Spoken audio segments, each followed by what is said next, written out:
हम लोग पार्ट 1 में देखेंगे कि नया चैप्टर है आज मोशन इन स्ट्रेट लाइन का। ठीक, तो मोशन इन स्ट्रेट लाइन का ये आज पार्ट 1 हम स्टार्ट करने जा रहे हैं। तो हम सबसे पहले थोड़ा सा इंट्रोडक्शन देख लें कि मैकेनिक्स के अंदर हम क्या क्या देखते हैं। काइनेमेटिक्स पढ़ते हैं और डायनेमिक्स पढ़ते हैं। तो आज हम काइनेमेटिक्स स्टार्ट कर रहे हैं। स्टार्ट कर रहे हैं काइनेमेटिक्स। ठीक है, तो काइनेमेटिक्स में सिर्फ हम मोशन के बारे में पढ़ते हैं, changes in speed, distance covered, ये सब पढ़ते हैं काइनेमेटिक्स में। लेकिन डायनेमिक्स बाद में पढ़ेंगे, जैसे एनएलएम स्टार्ट होगा उसमें क्या पढ़ेंगे, कॉज ऑफ मोशन, मोशन का कारण क्या है। चलिए आज पहले हम काइनेमेटिक्स स्टार्ट करते हैं। काइनेमेटिक्स में मोशन इन 1D। ठीक है, डायनेमिक्स मोशन इन 2D के बाद से देखेंगे एनएलएम। ठीक है, वो डायनेमिक्स का ही पार्ट है। अच्छा, काइनेमेटिक्स में तो काइनेमेटिक्स क्या है? It is the part of mechanics in which we deal with only effect या फिर change in speed, velocity, displacement, ठीक, etc. लेकिन डायनेमिक्स जो होता है वो चेंजेस प्लस चेंजेस के काउज, मतलब मोशन के चेंज या फिर वेलोसिटी के चेंज और उसके काउज, डिस्प्लेसमेंट के चेंज या फिर उसके काउज, तो डायनेमिक्स में वो पढ़ते हैं। तो मैंने बताया कि काइनेमेटिक्स के अंदर वो पार्ट को डील करते हैं जिसमें हम पढ़ते हैं चेंजेस इन मोशन। ठीक है, without knowing the causes of motion. चलिए स्टार्ट करते हैं। ठीक है, तो सबसे पहले हमको लगता है कि मोशन के बारे में बात कर लेना चाहिए कि एक्चुअली मोशन क्या है। मोशन के बारे में क्या सोचते हैं?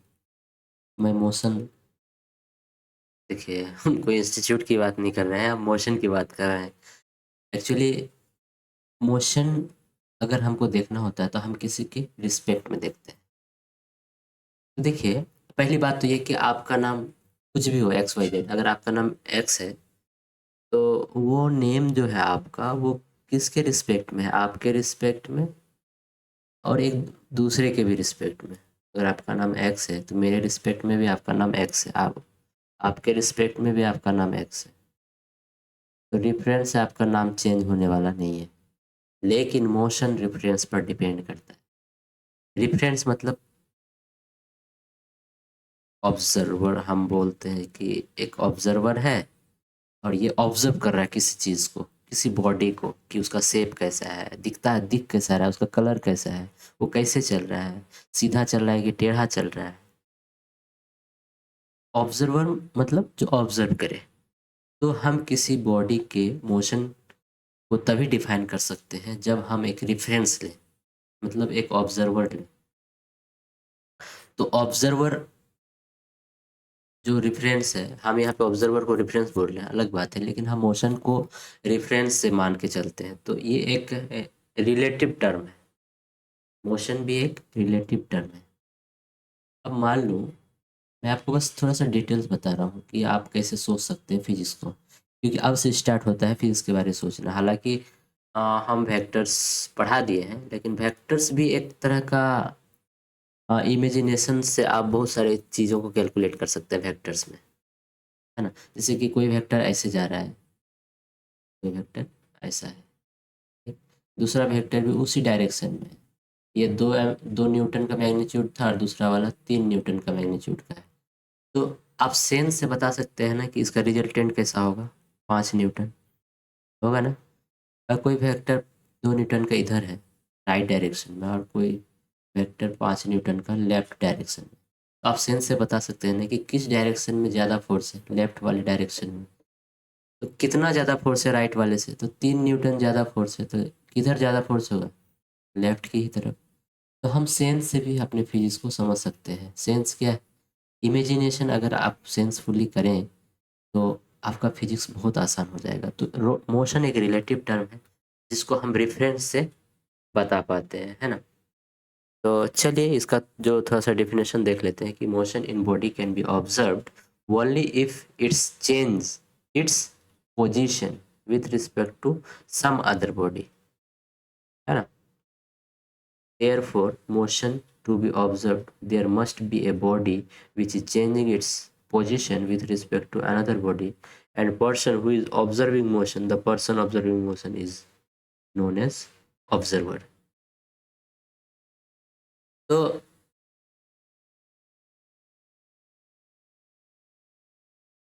ऑब्जर्वर कैसे डिसाइड करेगा कि बॉडी मूव कर रहा है कि नहीं. अब ये कोई बॉडी है, ये कोई बॉडी है और यहाँ आपका ऑब्जर्वर है. ये कैसे डिसाइड करेगा कि ये बॉडी मूव कर रहा है कि नहीं. ये ऑब्जर्व करेगा, देखेगा. जैसे एक सेकेंड पहले इसको यहाँ से हटाओ. ये देखेगा टाइम के रिस्पेक्ट में, पोजीशन के रिस्पेक्ट में. ठीक? देखेगा कि अपना पोजीशन चेंज कर रहा है कि नहीं, टाइम के साथ साथ अपना प्लेस चेंज कर रहा है कि नहीं, है ना. तो टाइम और स्पेस को ऑब्जर्व करेगा. तो ये ऑब्जेक्ट अगर पोजीशन चेंज कर रहा है तो वो समझेगा कि मोशन में. तो चलिए, मोशन को हम समझ गए. हम ज़्यादा लंबा खींचेंगे नहीं, आप जानते हैं मोशन क्या है. हम फिर मैं बता दूं कि आपको मैं एक रिवीजन क्लास प्रोवाइड करवा रहा हूं. हम आपको उतना डिटेल में नहीं बताऊंगा, ठीक है. तो मैं रिवीजन क्लास करवा रहा हूँ, हम आपको डिटेल बता नहीं. तो बस मोशन का एक सेंस बता दिया. हालांकि आने वाले समय में अगर हमको मौका मिलेगा तो मैं एक एक डिटेल्स सारे चैप्टर्स को पढ़ाऊँगा. चलिए, तो motion in straight line, motion in plane है, तो हम बस मोशन के बारे में थोड़ा डिटेल डिस्कस कर लिए. अब हम मोशन को कैलकुलेटिव फॉर्म में पढ़ते हैं, थोड़ा सा थ्योरी को रखते हुए, है ना. चलिए, तो मोशन आप मेरे ख्याल से समझ गए. तो मोशन समझ गए. अब एक होता है रेस्ट.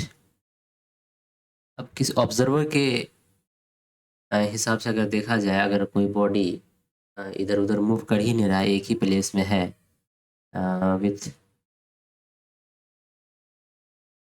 स्पेंडिंग ऑफ टाइम, मतलब समय बदल रहा है तो भी वो अपना पोजीशन सेम रखा है, तो हम बोलेंगे क्या है कि बॉडी रेस्ट पे है. If the position of the body changes with respect to time, then body is said to be motion, otherwise it is rest. ठीक है, तो रेस्ट भी आप समझ ही गए हैं. तो अब मोशंस के जो कुछ पैरामीटर्स हैं, मोशन के कुछ पैरामीटर्स हैं, हम उसके बारे में चर्चा कर लेते हैं. हम ज़्यादा लिखेंगे नहीं. तो पैरामीटर्स में क्या क्या आते हैं आपको पता ही होगा. जैसे अगर मैं बात करूँ डिस्टेंस की, डिस्टेंस, डिस्प्लेसमेंट, डिस्प्लेसमेंट. ठीक. देखिए, डिस्टेंस तो एक्चुअल पाथ ट्रेवल्ड, मतलब आप ऐसे ऐसे ऐसे जा रहे हैं तो सारे को मेज़र करना है, एक तरफ से ऐसे ऐसे ऐसे मेज़र करना है. ठीक है, मेज़र करना है पूरा एकदम इनिशियल से फाइनल, एकदम डायरेक्ट नहीं, ऐसे वाला नहीं, एकदम जिस पाथ से गए हैं लोकस ऑफ पाथ को फॉलो करते हुए, लोकस ऑफ पाथ को फॉलो करते हुए जो मेज़र करेंगे उसको डिस्टेंस बोलेंगे. ठीक है, अगर आप मूव कर रहे हैं, अगर आप कर रहे हैं तो समय के साथ आपका डिस्टेंस बढ़ेगा ऑलवेज. अगर आप मोशन में हैं तो समय के साथ आपका डिस्टेंस ऑलवेज बढ़ेगा. अब आते हैं डिस्प्लेसमेंट की बात में. डिस्प्लेसमेंट, ये बॉडी का पाथ कुछ ऐसा था,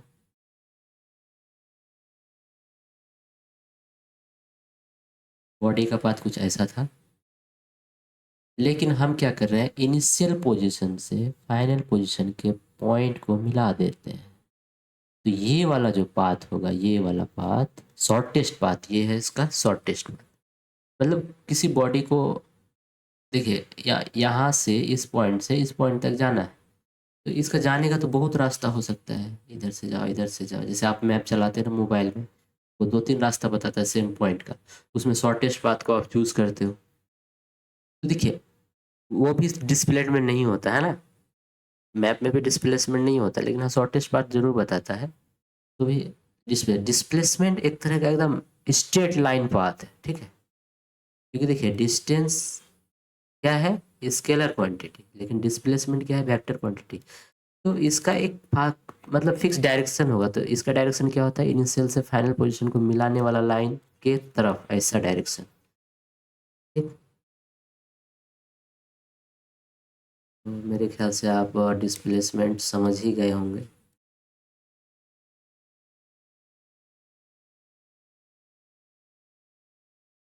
तो ये एक शॉर्टेस्ट पाथ है जो इनिशियल पॉइंट से फाइनल पॉइंट को मिलाने पर मिल जाता है। तो ये हो गया आपका डिस्प्लेसमेंट को DISP और इसको DIS रखते हैं, हम ऐसे ही लिखेंगे, ये डिस्टेंस और ये डिस्प्लेसमेंट। तो डिस्प्लेसमेंट क्या है, शॉर्टेस्ट पाथ। ठीक है, और उसको शॉर्टेस्ट पाथ क्या, between initial and final position. और डिस्टेंस क्या है, actual path travelled by particle. तो हमने कहा कि डिस्टेंस स्केलर है, डिस्प्लेसमेंट वेक्टर है। चलिए ठीक है, तो यहाँ से आप क्या क्या देख सकते हैं कि डिस्टेंस क्या इक्वल हो सकता है डिस्प्लेसमेंट के। हो तो सकता है अगर बॉडी ट्रेवल ऐसे करता, अगर बॉडी ट्रेवल ऐसे करता तो डिस्टेंस और डिस्प्लेसमेंट इक्वल हो जाता। तो क्या डिस्प्लेसमेंट ज़्यादा हो सकता है डिस्टेंस से? आप सोच के देखो, नहीं हो सकता। मैं एक ही बार बोल रहा हूँ, एक ही बार बोलने से मेरा टाइम भी बच जाएगा, है ना। तो डिस्टेंस इक्वल तो हो सकता है डिस्प्लेसमेंट के, लेकिन मैं ये बात बोल रहा हूँ कि डिस्टेंस से कभी बड़ा डिस्प्लेसमेंट नहीं हो सकता, ये स्टेटमेंट ऑलवेज रॉन्ग। तो हम distance is greater than equal to displacement लिख सकते हैं। ठीक, DIST कर दो यार, ST। तो डिस्टेंस और डिस्प्लेसमेंट कब इक्वल होगा, जब दोनों, मतलब कोई बॉडी, दोनों हम बोल रहे हैं, मतलब जब कोई बॉडी स्ट्रेट लाइन में मूव करेगा विदाउट टर्निंग। अब मान लेते हैं कि कोई बॉडी जा रहा है जा रहा है जा रहा है, फिर टर्न कर लिया, अब इसी पोजीशन पे आ गया, टर्न करके सेम पोजीशन में आ गया, तो डिस्प्लेसमेंट यहाँ जीरो हो जाएगा। डिस्टेंस अगर इस पॉइंट और इस पॉइंट के बीच L है, तो डिस्टेंस तो 2L हो जाएगा। ये वर्ड भी समझा दिया आपको। तो हम क्या बोल रहे थे पहले कि अगर कोई बॉडी मूव कर रहा है तो with respect to time always distance increases, but displacement के बारे हम कुछ नहीं बोल सकते कि बढ़ेगा कि घटेगा, है ना। और एक बात, डिस्टेंस एक मैग्नीट्यूड है, स्केलर क्वांटिटी एक मैग्नीट्यूड वाला क्वांटिटी है ना। तो डिस्टेंस मैग्नीट्यूड है, वो कभी भी, डिस्टेंस कभी भी नेगेटिव नहीं हो सकता।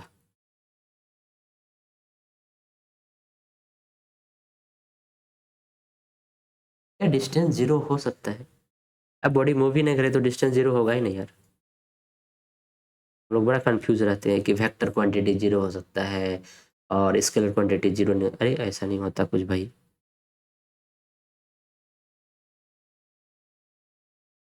चलो आगे बात करते हैं। अब बात करते हैं एक सर्कल की, है ना। एक सेकेंड, सर्कल को हम अच्छे से लेंगे, है ना, यहाँ से। तो मेरे पास सुविधा है तो हमें ये ले लेना, ये सर्कल है। ठीक, अब हम इसमें पॉइंट इंडिकेट कर देते हैं, ABCD। इसका रेडियस क्या है, R। ठीक, अब हम आपको बताना चाहेंगे डिस्टेंस डिस्प्लेसमेंट का कुछ। अब हम A से B गए, A से B गए, तो इसका डिस्टेंस क्या हो जाएगा। अब मान लेते हैं कि कुछ ऐसा है, एकदम 90 डिग्री पे।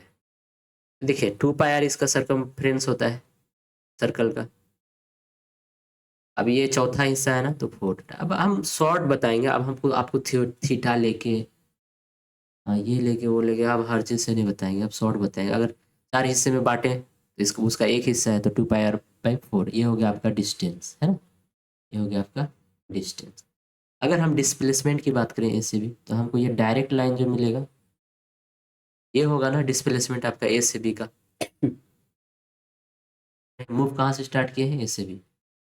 हाँ तो देखिए इसका डिस्प्लेसमेंट क्या हो जाएगा, A से B का डिस्प्लेसमेंट क्या हो जाएगा, डिस्प्लेसमेंट क्या हो जाएगा देखो, हाँ ये भी R हो जाएगा ना, ये भी R, तो under root R² plus R² Pythagoras theorem लगा दिए तो इससे आ गया r√2 है ना। इस टाइप का क्वेश्चन। अगर आपको ए से सी का डिस्प्लेसमेंट पूछे तो क्या लिखोगे आप, और ए से सी का डिस्टेंस पूछे तो क्या सबसे पहले ए से सी का अगर डिस्टेंस पूछे, ए सी डिस्टेंस, तो आप बोलेंगे 2πr/, कितना हिस्सा है टोटल सर्कल का, आधा हिस्सा, हो गया πr है ना डिस्टेंस। अगर डिस्प्लेसमेंट पूछता है तो देखो इधर, देखिए ऑपोजिट साइड में है ना, ये हो गया आपका 2r है ना डिस्प्लेसमेंट। अगर ए से डी पूछता तो डिस्टेंस क्या आ जाता है, ऐसे ऐसे हम जोड़ते हैं ना ऐसे, तो 2πr माइनस 2πr/4, ये डिस्टेंस आ जाता है इसका ए से डी का। और ए से डी का अगर डिस्प्लेसमेंट पूछता तो क्या लिखते, तो ये वाला ही होता ना यार, यही होता, सेम हो जाता r√2। ठीक है, समझ गए आप मेरे ख्याल से। तो डिस्टेंस डिस्प्लेसमेंट समझ गए।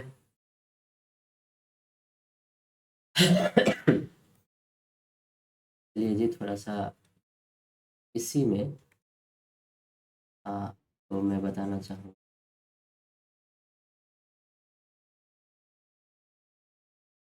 तो ओ सॉरी,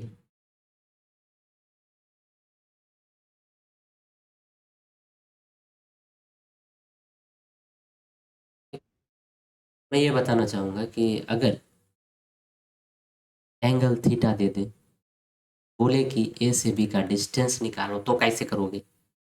देखिए थीटा बराबर क्या होता है, arc length by, arc length हो गई ये भी, बाई रेडियस आर, हमने आर माना था। ये जो थीटा होगा ये रेडियन में होगा, तो ए बी बराबर क्या हो जाएगा, आर थीटा। थीटा ध्यान रहे रेडियन में लेना है। ये इससे क्या आ जाएगा आपका, डिस्टेंस आ जाएगा।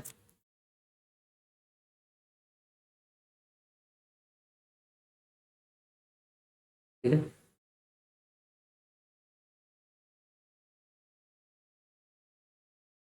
अगर डिस्प्लेसमेंट पूछे तो देखिए डिस्प्लेसमेंट पूछे तो ये वाला डिस्टेंस होगा ना, ये वाला इसके बीचों बीच एक परपेंडिकुलर ड्रॉ कर देंगे, ये आर है। अगर हम इसको एल मान लें तो एल कॉस थीटा/2 इज इक्वल टू आर होगा। आपका एल क्या आ जाएगा, r/,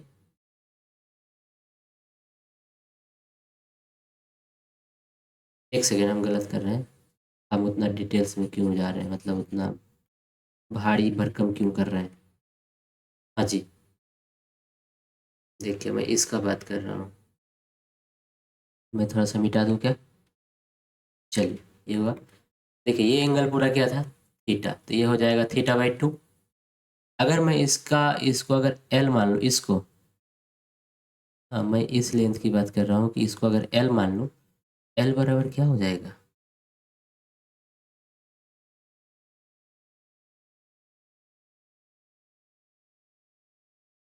तो थीटा/2 हो गया ना, तो एल बराबर आर साइन थीटा/2 हो जाएगा क्या, साइन थीटा/2 प्लस आर साइन थीटा/2, मतलब 2r sin θ/2 बराबर आपका डिस्प्लेसमेंट आ गया क्या, क्योंकि एल प्लस एल डिस्प्लेसमेंट हुआ ना, तो 2r sin θ/2 हम बोलते हैं। तो हम इसको बोलेंगे कि जैसे ये अगर थीटा बना रहा है, तो अगर यहाँ से यहाँ डिस्प्लेसमेंट पूछे, अगर ये रेडियस आर का हो तो डिस्प्लेसमेंट बराबर क्या होगा, 2r sin θ/2, और डिस्टेंस बराबर आर थीटा है ना, आर थीटा। थीटा हमको यहाँ पे मतलब डिस्टेंस वाले पे रेडियन पे लेना है, यहाँ पे थीटा का वैल्यू पुट करके कर देना। ठीक है, तो डिस्प्लेसमेंट के लिए फॉर्मूला, अगर थीटा मूव किया है, थीटा मूव किया है तो डिस्टेंस के लिए फॉर्मूला, डिस्प्लेसमेंट के लिए, डिस्टेंस के लिए। ठीक है, आप आपको रिवाइज करवा रहे हैं ना, तो बस हम आपको पढ़ा पढ़ा रहे हैं लेकिन रिवाइज करवा रहे हैं, ये बात भूलिएगा मत, रिवाइज टू बाई चेन। ये बात बिल्कुल मत भूलिएगा, ना तो पता चला कमेंट में जो सो बोल रहे हैं कि क्या आप रफ करवा रहे हैं। नहीं भाई, रिवाइज करवा रहा हूँ तो आपको पता होगा। ठीक, चलिए आगे बढ़ते हैं। तो एक बार मैं बोल दूं, अगर थीटा डिस्टेंस ट्रेवल किया है किसी सर्कल में, इसका जो डिस्प्लेसमेंट होगा, रेडियस आर का है, तो डिस्प्लेसमेंट जो होगा ये वाला लाइन, ये वाला लाइन हो जाएगा 2r साइन थीटा बाई 2, और डिस्टेंस जो हो जाएगा वो हो जाएगा आर थीटा, है ना। ये बात को ध्यान में रखिए, यहाँ पे थीटा क्या आ जाए रेडियन में। ये चीज़ आप ध्यान रखेंगे, है ना। चलिए आगे देखते हैं जी। तो इस टाइप का क्वेश्चन आता है, आप ऐसा इसको आप फालतुआ मत समझिए, नीट में तो इसी टाइप का क्वेश्चन आता है भाई।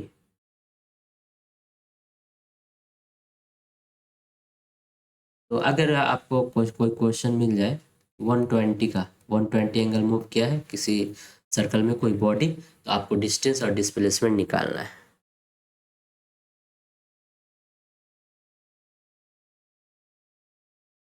पहली बात तो ये साइन थीटा बाई 2 कर दो, इसका साइन थीटा बाई 2 मतलब साइन 60 हो जाएगा। साइन 60 बराबर √3/2, और 2r रेडियस दिया रहेगा तो 2r साइन थीटा बाई 2 मतलब √3/2, तो 2 कट गया, तो r√3 इसका डिस्प्लेसमेंट आ जाएगा, और डिस्टेंस क्या आ जाएगा R theta. R theta, theta radian में करो, 180 में पाई रेडियन, तो 120 में पाई बाई 180 इंटू 120, है ना। अड़तिया 12 चौथिया 18, दो 3 दूने 6, 2 दूने 4, मतलब 2r पाई बाई 3, इसका हो गया डिस्टेंस। ख्याल से आप समझ गए होंगे। अब एक क्वेश्चन ये है कि a particle move 4 metre in east direction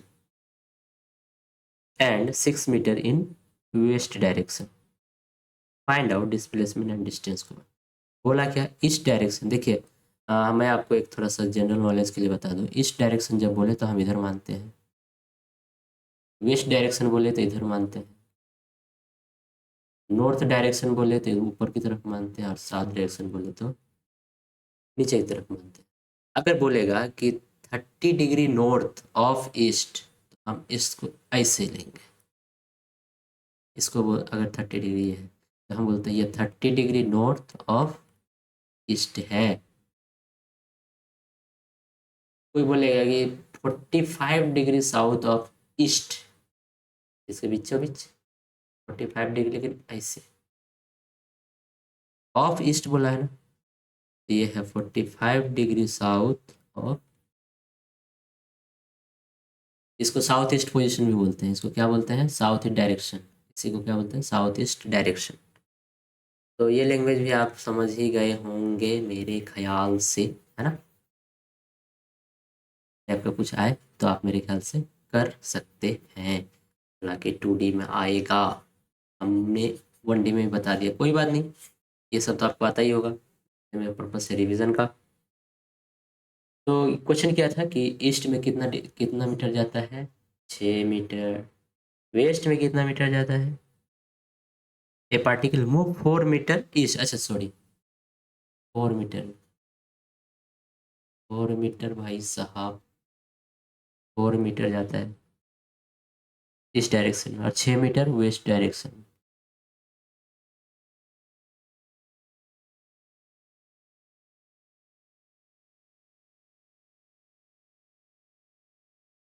अब एक ही पार्टिकल है, बोल रहा है कि 4 मीटर जा रहा है ईस्ट में, और 6 मीटर जा रहा है वेस्ट में। ये ईस्ट था और ये वेस्ट है। Find distance and displacement. तो देखिए डिस्टेंस ट्रेवल किया पहले, तो 4 मीटर ट्रेवल किया, फिर कितना मीटर किया 6 मीटर, तो हो गया आपका 10 मीटर। अगर डिस्प्लेसमेंट की बात करें तो देखिए ना, यहाँ से अगर स्टार्ट किया था, अगर इधर 4 मीटर गया, फिर यहाँ से टर्न किया होगा ना, तब भी ना वेस्ट में जा सकता है। तो टर्न करके तो पहले 4 मीटर ट्रेवल किया, फिर 2 मीटर, तब ना 6 मीटर ट्रेवल किया, यहाँ से यहाँ 6 मीटर ट्रेवल किया, और यहाँ से यहाँ 4। तो आपका जो नेट डिस्प्लेसमेंट होगा आप इनिशियल से फाइनल की तरफ, ये हो गया आपका डिस्प्लेसमेंट। हालांकि डिस्प्लेसमेंट वेक्टर में बताऊंगा। तो ये हो गया आपका 2 मीटर, क्या हो गया 2 मीटर। ठीक, समझ गए आप। चलो जी।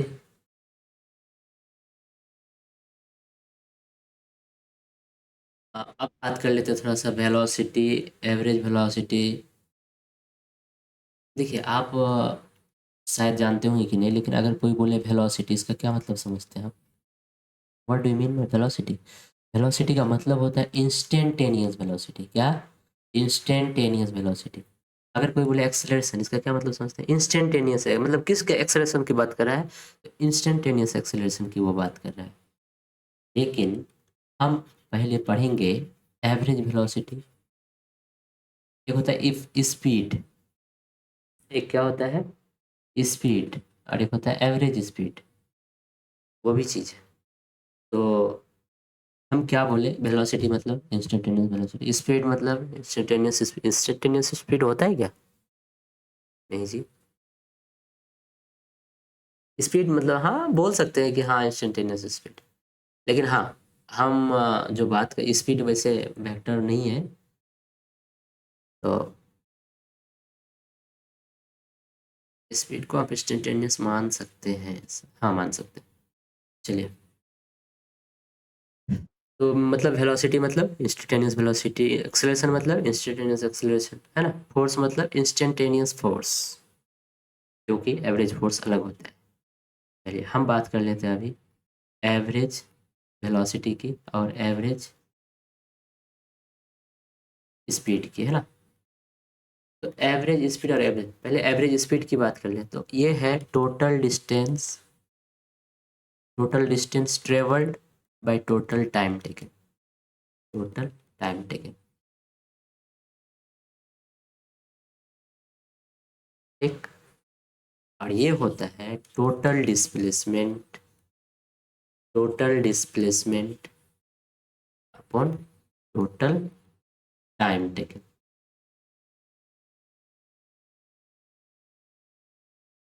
देखिए आपका ना लगभग क्वेश्चन यही सब फॉर्मूला से बन जाएगा, यही सब फॉर्मूला से बन जाएगा। आप देखिएगा, हम बना के दिखाएंगे आपको।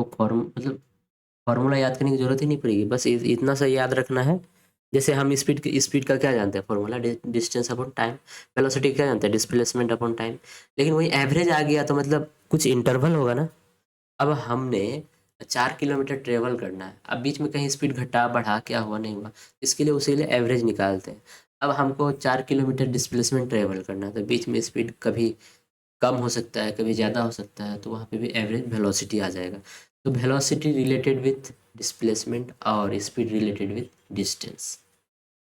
लेकिन क्या वेलोसिटी और स्पीड सेम आ सकता है मैग्नीट्यूड में? बिल्कुल आ सकता है, अगर वो सेम स्पीड मेंटेन करे और सेम डायरेक्शन में चलता रहे ना, टर्निंग ना ले, बिल्कुल आ सकता है ना जी। तो एवरेज वेलोसिटी एवरेज स्पीड का हम लगभग फार्मूला देख ही लिया है ना। तो एवरेज वेलोसिटी एक वेक्टर है और एवरेज स्पीड स्केलर है। तो हमने डिस्टेंस और डिस्प्लेसमेंट जैसे देखा था, तो हम यहाँ पे बोल सकते हैं कि एवरेज स्पीड और एवरेज वेलोसिटी की अगर बात करें, एवरेज वेलोसिटी, तो देखिए दोनों इक्वल तो हो सकता है जैसे आपको मैंने बताया। लेकिन क्या एवरेज वेलोसिटी कभी ज़्यादा होगा स्पीड से किसी सेम बॉडी के रिस्पेक्ट में, जो बॉडी मूव कर रहा हो।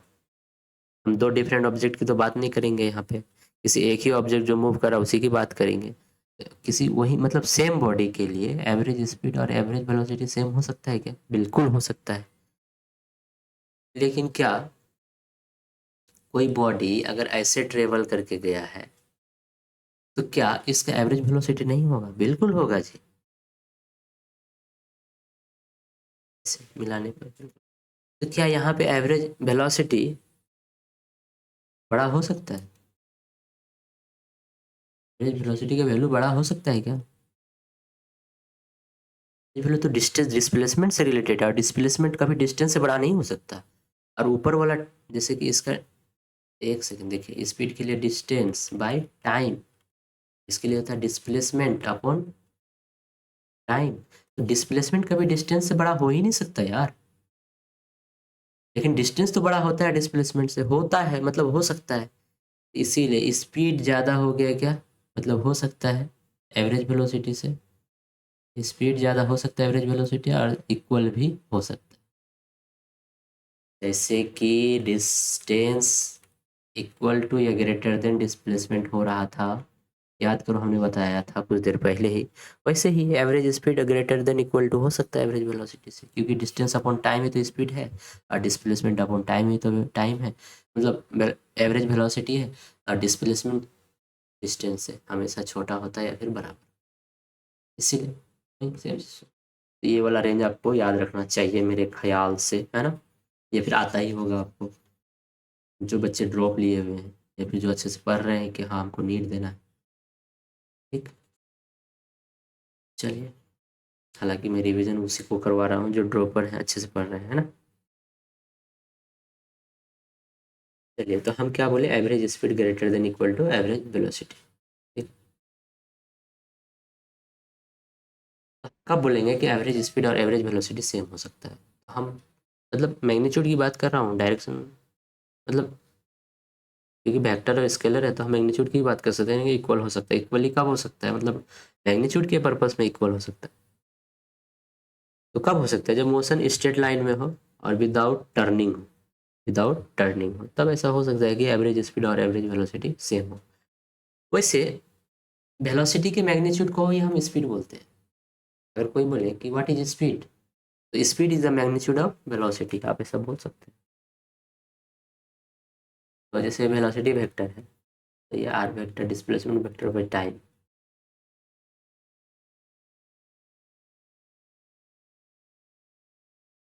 लेकिन आर या यहाँ अगर डिस्टेंस है मान लेते हैं, तो आप भी वेक्टर को कैसा लिख सकते हैं,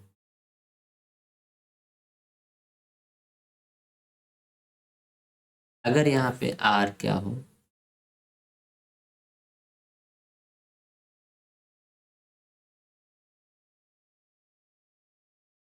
ये वेक्टर इक्वल टू व्हाट, अगर आर डिस्टेंस में,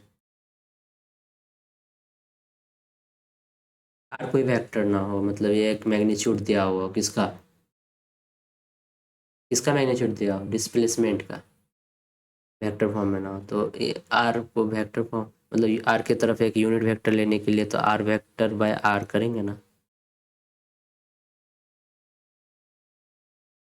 अरे भाई आप कंफ्यूज हो रहे हो क्या, चलो हटाओ, ये भी देख लेंगे आगे कैसे रिप्रेजेंट करेंगे।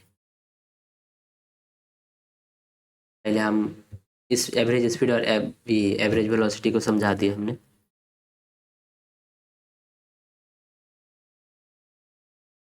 ठीक है,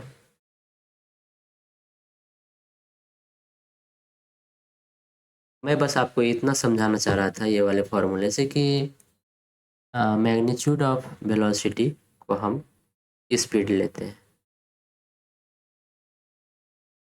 ठीक है,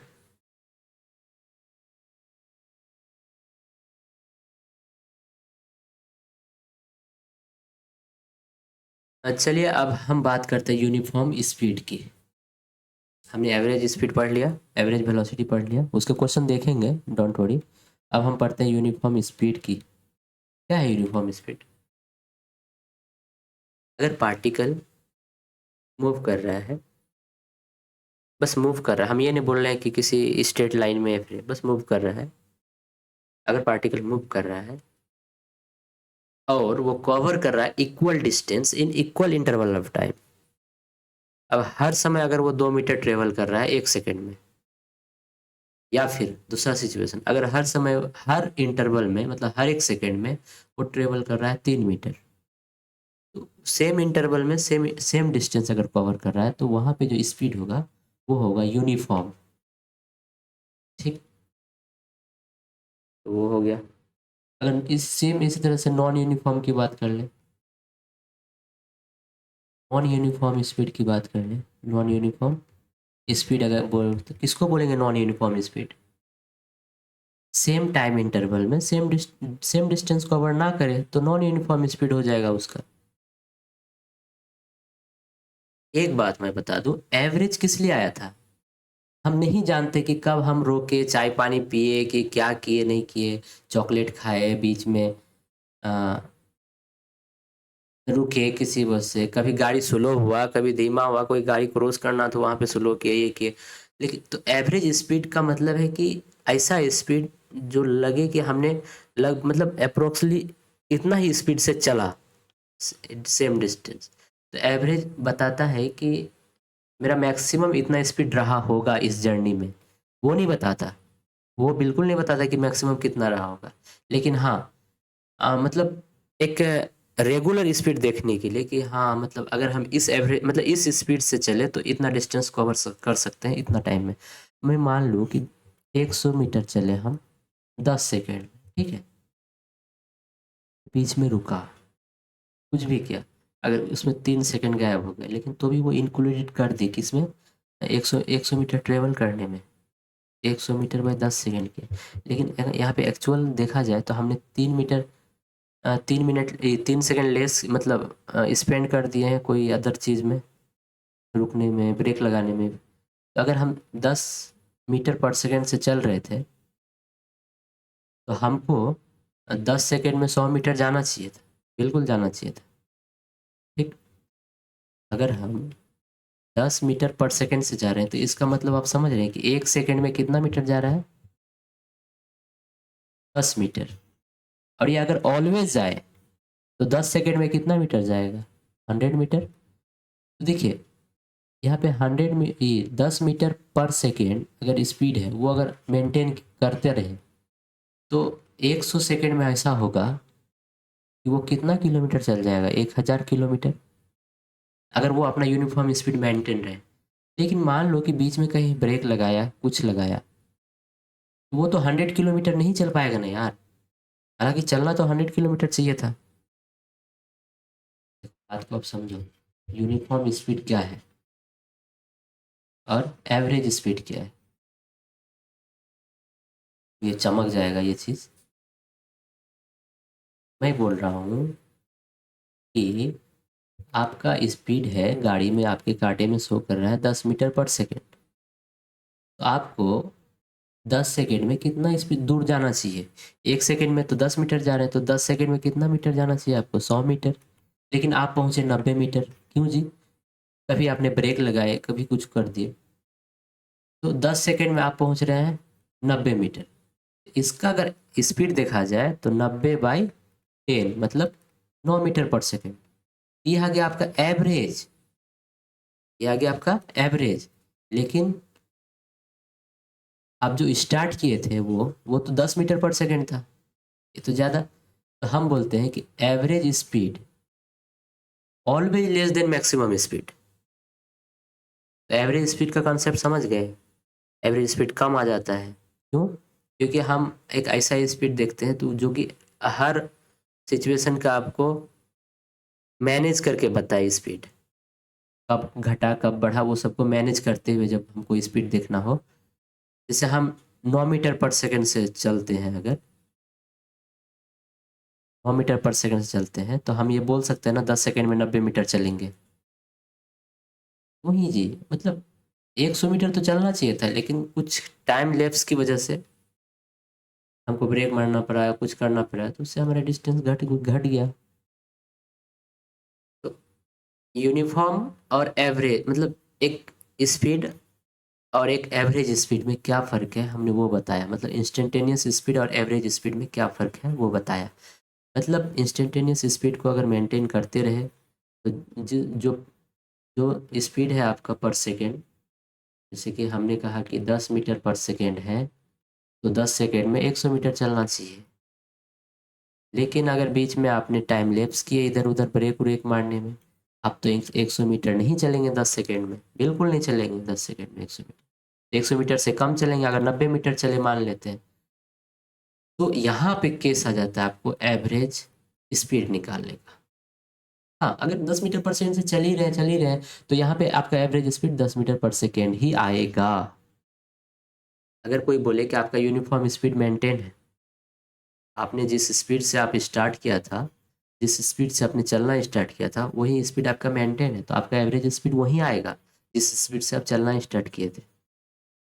ठीक, मेरा बात को समझ लिए होंगे मेरे ख्याल से, रिपीटर हैं तो। अब नॉन यूनिफॉर्म का क्या मतलब है? वही जी, हम बात कर, इसी के लिए तो हम एवरेज स्पीड निकालते हैं, नॉन यूनिफॉर्म स्पीड स्पीड हो जाता है। अब हम 10 मीटर पर सेकेंड से चल रहे थे, अचानक से ब्रेक मारे, अब आ गए 5 मीटर पर सेकेंड से, अचानक से ब्रेक आए, ब्रेक मारे, फिर कर दिए 10 मीटर पर सेकेंड। देखिए हाँ, ये रेंडमली चेंज हो रहा है ना, तो यही बोल रहे हैं कि इक्वल टाइम इंटरवल में, जैसे 1 सेकेंड में 10 मीटर यहाँ चले थे, अगले 1 सेकेंड में 5 मीटर चल पाए, अगले 1 सेकेंड में फिर 10 मीटर पर सेकेंड चल पाए। सेकेंड सेकेंड सेकेंड सेकेंड और थर्ड सेकेंड की बात कर रहा हूँ मैं किसी बॉडी के लिए। तो यहाँ पे इक्वल टाइम इंटरवल में अनइक्वल डिस्टेंस ट्रेवल किया, यही है नॉन यूनिफॉर्म स्पीड। ठीक, तो यूनिफॉर्म स्पीड और नॉन यूनिफॉर्म स्पीड समझ गए। अब यूनिफॉर्म वेलोसिटी की बात कर लें, तो देखिए इसके लिए क्या डेफिनेशन हम बोलते हैं कि when magnitude and direction of velocity remain same.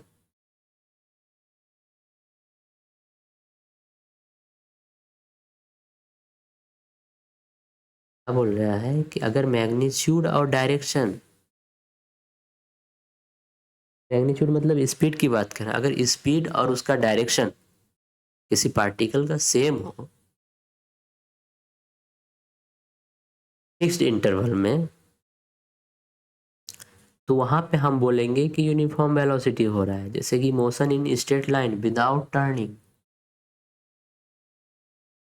वो यूनिफॉर्म वेलोसिटी है, मतलब सेम डिस्प्लेसमेंट ट्रेवल करेगा, same equal interval of time में without changing the direction, same displacement travel करे सेम इंटरवल ऑफ टाइम में। अगर 2 मीटर जा रहा है एक्स डायरेक्शन में इन 1 सेकेंड, अगले भी सेकेंड सेटिंग में, सेकेंड में जो जाएगा तो 2 मीटर ही जाना चाहिए उसी डायरेक्शन में, तो यहाँ पे यूनिफॉर्म वेलोसिटी आएगा।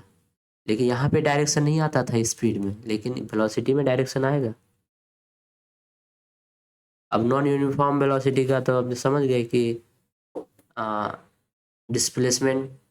अब नॉन यूनिफॉर्म वेलोसिटी की बात करें तो डिस्प्लेसमेंट भी सेम, मतलब मैग्नीट्यूड भी सेम होता है, डायरेक्शन भी, मैग्नीट्यूड भी डिफरेंट हो सकता है, डायरेक्शन भी डिफरेंट हो सकता है। ठीक? तो आप रिलेट कर सकते हैं ये सब चीज़ों को, है ना। चलिए, मैंने थ्योरी बहुत बकबक कर दी है, मेन मुद्दा पर आते हैं कि कोई सर्कुलर पाथ है, कोई पॉइंट ए है, मतलब यहाँ से ट्रेवल स्टार्ट करता है, बी पॉइंट तक जाता है, ठीक है, और ये है एंगल आपका 120 डिग्री। तो ए बी का आप डिस्टेंस बताएं पहले, ए बी डिस्टेंस क्या होगा? R theta.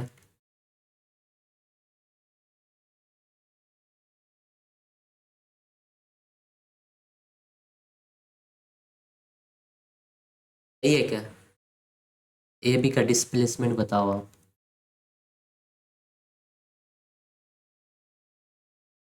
ये है, इसको सॉल्व कर लेना, 2r√3/2, तो 2 कट गया, r√3। ठीक, अगर आपसे पूछे एवरेज स्पीड, तो एवरेज स्पीड, एवरेज स्पीड पूछे तो एवरेज स्पीड मतलब क्या? टोटल डिस्टेंस ट्रेवल, टोटल, हमने क्या कहा था आपको, पूरा इसी फॉर्मूला से आ जाएगा, total distance travel by total time. अब मैं टाइम दे ही देता हूँ, यहाँ पे 0 सेकेंड था और यहाँ पे पाई सेकेंड। ठीक, टोटल टाइम, तो टोटल डिस्टेंस कितना ट्रेवल किया, ये 15r π/18, और टाइम कितना है, पाई सेकेंड, पाई पाई पाई कट गया, तो आ गया आपका 15r/18 18 मीटर पर सेकेंड। मान लेते हैं आर मीटर, सॉरी, मान लेते हैं आर मीटर में है। आर मीटर में है, कितना है हम नहीं बोले, बस आर मीटर में है, बस इतना सा। फिर एवरेज वेलोसिटी अगर निकालना, एवरेज वेलोसिटी निकालना, तो displacement, total displacement upon total time, तो डिस्प्लेसमेंट क्या है r√3 और टोटल टाइम क्या है पाई। ये हो गया आपका डिस्प्लेसमेंट। समझ गए जी। तो ये तीनों टर्म, आप चारों टर्म समझ गए, डिस्टेंस, डिस्प्लेसमेंट, एवरेज स्पीड और एवरेज वेलोसिटी, है ना। चलिए आगे बात करते हैं।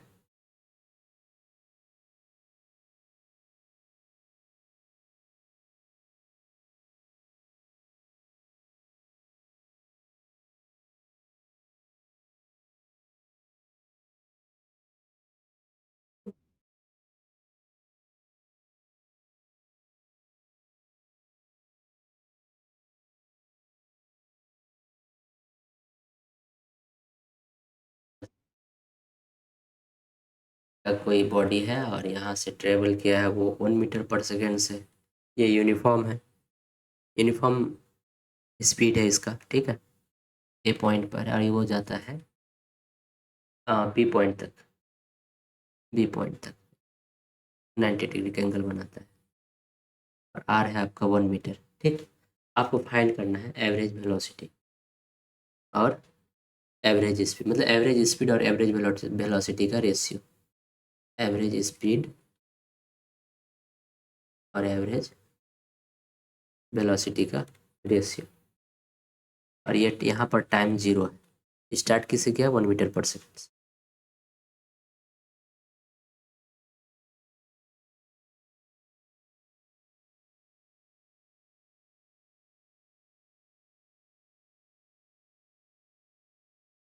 तो अब बताओ क्या होगा। टाइम नहीं है, टाइम नहीं दिया हुआ है। मैंने क्या कहा, ये यूनिफॉर्म स्पीड है।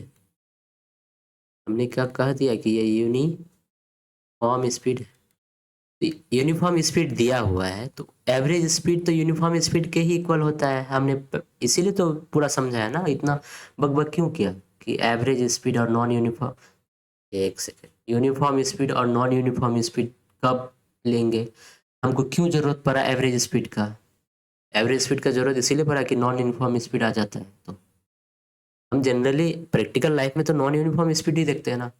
प्रैक्टिकल लाइफ में हम एवरेज स्पीड, यूनिफॉर्म स्पीड तो देखते ही नहीं।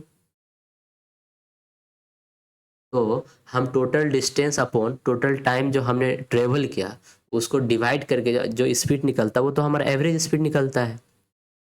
तो हम ये मान के चलते हैं कि उस स्पीड से अगर चलते हैं इससे इतना सेकंड तक तो हमारा इतना डिस्टेंस कवर हो जाता है। तो एवरेज स्पीड का मतलब एवरेज स्पीड ही प्रैक्टिकल चीज़ है ना। मतलब नॉन यूनिफॉर्म स्पीड ही है लाइफ में। इतना अच्छा होता ना कि यूनिफॉर्म स्पीड में मेंटेन करते, तो पता चला 1000 किलोमीटर पर सेकेंड से चले थे, एक ही समय में पूरा भारत घूम गया कुछ ही सेकंड में। अब कोई ये ही नहीं होता, अब कोई रिस्ट्रिक्शन ही नहीं होता। हालांकि एरोप्लेन भी जो ऊपर में चलते हैं उनको भी नॉन यूनिफॉर्म स्पीड में ही चलना पड़ता है, वो एक ही स्पीड में नहीं चलते। तो हडल तो है भाई, हर जगह हडल है, इसीलिए तो नॉन यूनिफॉर्म स्पीड ही प्रैक्टिकल है। चलिए वो सब तो ज्ञान की बातें हो गई। तो एवरेज स्पीड की बात, तो यहाँ पे एवरेज स्पीड क्या होगा, एवरेज स्पीड, यहाँ पे एवरेज स्पीड देखिए 1 मीटर पर सेकेंड ही रहेगा, क्योंकि ये यूनिफॉर्म स्पीड हमें, अब यूनिफॉर्म स्पीड देखिए प्रैक्टिकली हम देखते नहीं ना, जो क्वेश्चन बोलता है वही नहीं देखते हैं। यूनिफॉर्म स्पीड दिया हुआ है तो उसका यूनिफॉर्म स्पीड का एवरेज स्पीड क्या होता है, वही जो स्पीड गिवन रहता है वही रहता है। एवरेज स्पीड तो 1 मीटर पर सेकेंड हो गया, ठीक है। तो एवरेज स्पीड बराबर क्या होता है वैसे, डिस्टेंस अपॉन टाइम होता है ना, टाइम। और ये दिया हुआ है कितना, 1, ये कितना दिया 1, और डिस्टेंस को कवर कितना करेगा, 2πr/4,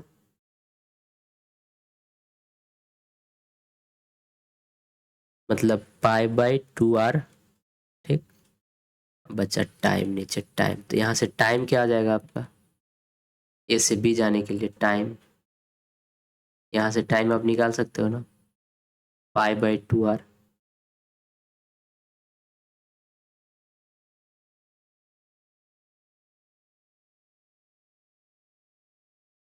π/2r आपका टाइम आ गया। तो अब एवरेज वेलोसिटी निकालो, एवरेज स्पीड निकला हुआ है, नीचे वाला निकालना है टर्म बस। एवरेज वेलोसिटी बराबर क्या, टोटल डिस्प्लेसमेंट अपॉन टाइम। तो डिस्प्लेसमेंट यहाँ से यहाँ क्या हो जाएगा, देखो जी, अब 90 डिग्री है, तो अब आर स्क्वायर करके लगा सकते हो, r√2 निकाल सकते हो ना। तो r√2 हो जाएगा इसका डिस्प्लेसमेंट, और टाइम क्या आ जाएगा, π/2 आया। तो इसको काटो, ये हो गया आपका 2r/π। ये हो गया एवरेज वेलोसिटी, और एवरेज स्पीड तो यहाँ है, तो यहाँ पे पुट कर दो 1/,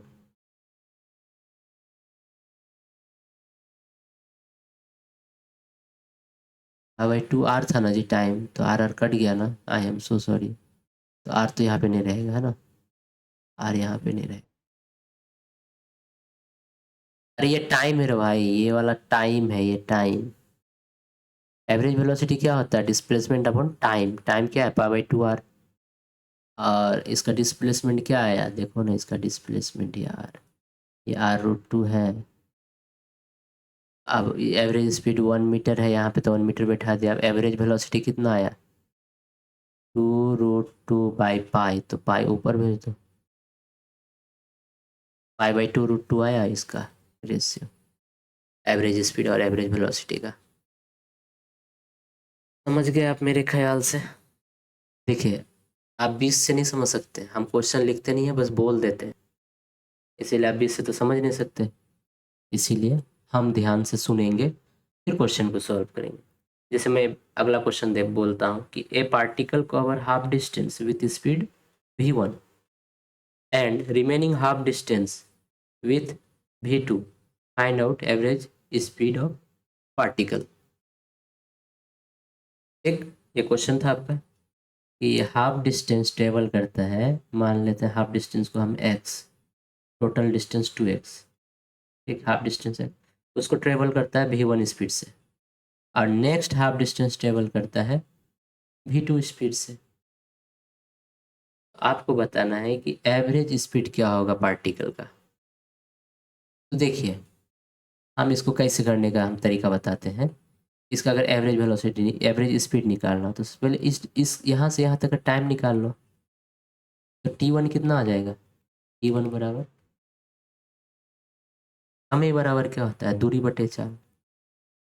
तो देखिए x डिस्टेंस v1 से तय किया है, तो ये तो इस डिस्टेंस के लिए ये तो यूनिफॉर्म स्पीड है, और ये x डिस्टेंस ट्रेवल किया है v2 स्पीड से, तो इस डिस्टेंस के लिए v2 क्या है, यूनिफॉर्म। तो t1 बराबर v1/x लिख सकते हैं। एक second, sorry sorry sorry, v1 क्यों, वहाँ गलती, वहाँ दूरी बटे 4 होता है ना, तो x/v1। और t2 बराबर क्या लिख सकते हैं, देखिए यूनिफॉर्म स्पीड हम जो पढ़ते हैं, टाइम बराबर डिस्टेंस अपॉन वेलोसिटी। ये कब, ये वेलोसिटी जब यूनिफॉर्म रहे,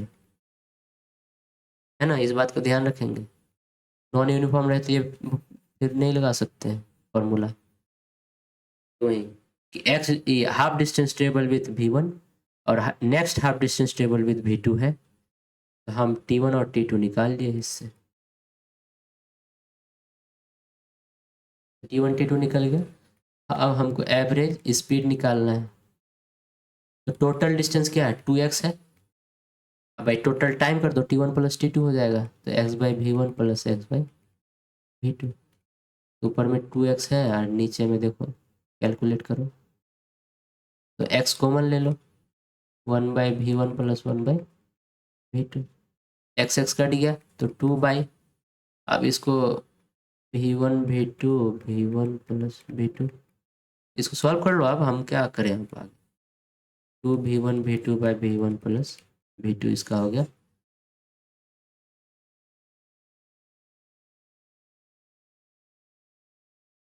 तो सेम डिस्टेंस ट्रेवल कर रहा हो, अगर सेम मतलब डिफरेंट डिफरेंट स्पीड से, दो इंटरवल में, तो उसके लिए 2v1 v2 by v1 plus v2 आप लगा सकते हैं, है ना। तो मैंने बहुत आसान सा तरीका आपको बता दिया।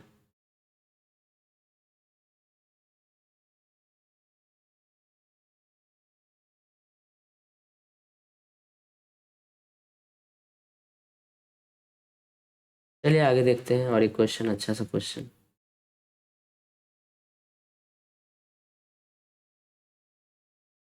आगे क्वेश्चन ये है कि a particle moving with velocity v1 for half time and in remaining half time moving with v2,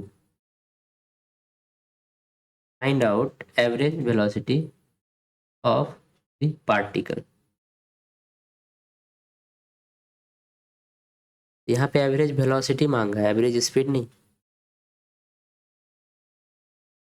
तो हाफ टाइम के लिए वो ट्रेवल किस स्पीड से मतलब किस वेलोसिटी से कर रहा है v1 से, और हाफ टाइम के लिए तो लेट हम टोटल टाइम t मान लेते हैं, टोटल टाइम t मान लेते हैं।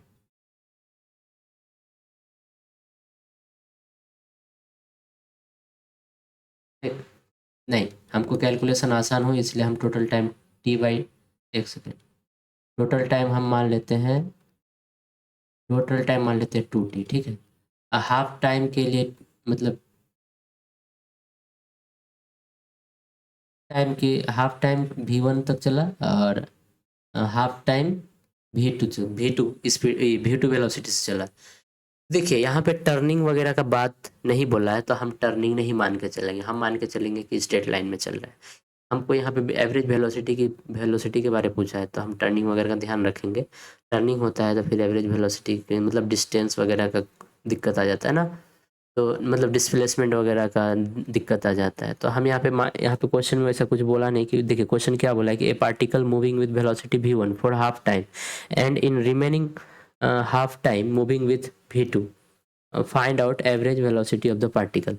देखिए अगर आपको मेरे बताने के बाद कैलकुलेशन में दिक्कत हो रहा है, तो आप पहले क्वेश्चन लिख लें, उसके बाद फिर आप मेरे सॉल्यूशन को समझे तो ज़्यादा बेटर होगा, है ना। मैं क्वेश्चन तो लिख नहीं पाऊंगा यार, टाइम बहुत कंज्यूमिंग हो जाएगा। तो अच्छा ये होगा कि वीडियो पॉज करके आप क्वेश्चन लिख लें, स्पीड घटा करके या फिर बढ़ा करके, जैसे भी हो क्वेश्चन लिख लें, उसके बाद मेरे साथ सॉल्व करें तो आपको अच्छे से समझ में आएगा, ठीक है। तो हाफ टाइम के लिए v1 से चल रहा था और हाफ टाइम के लिए v2 से चल रहा था, ठीक है।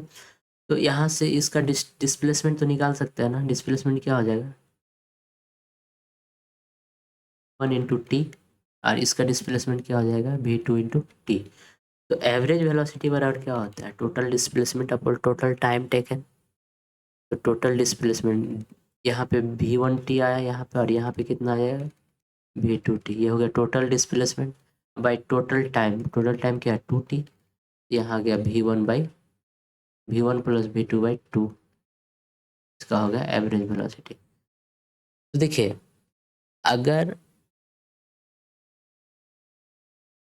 डिस्टेंस कवर्ड सेम था, एक v1 से ट्रेवल कर रहा था और एक v2 से ट्रेवल कर रहा था, तो उसके लिए एवरेज स्पीड क्या आया था 2v1 v2/v1 प्लस v2। लेकिन टाइम इंटरवल सेम रहा हो और ट्रेवल कर रहा हो v1 से और v2 से, तो एवरेज वेलोसिटी का फॉर्मूला क्या आया v1 प्लस v2/2। तो हम ये सब कैलकुलेशंस को याद भी रख सकते हैं, है ना। चलिए थोड़ा सा अलग क्वेश्चन करते हैं, ये क्वेश्चन हो सकता है कि आया हो प्रीवियस ईयर्स में। क्वेश्चन आप लिख लेना, ए particle moving with velocity v1 for half distance and in remaining half distance moving with velocity v2 for half time and in remaining half time moving with v3, find out average velocity of particle।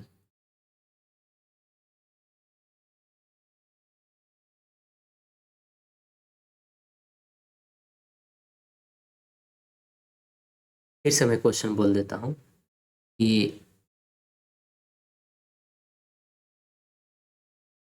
a particle moving with velocity v1 for half distance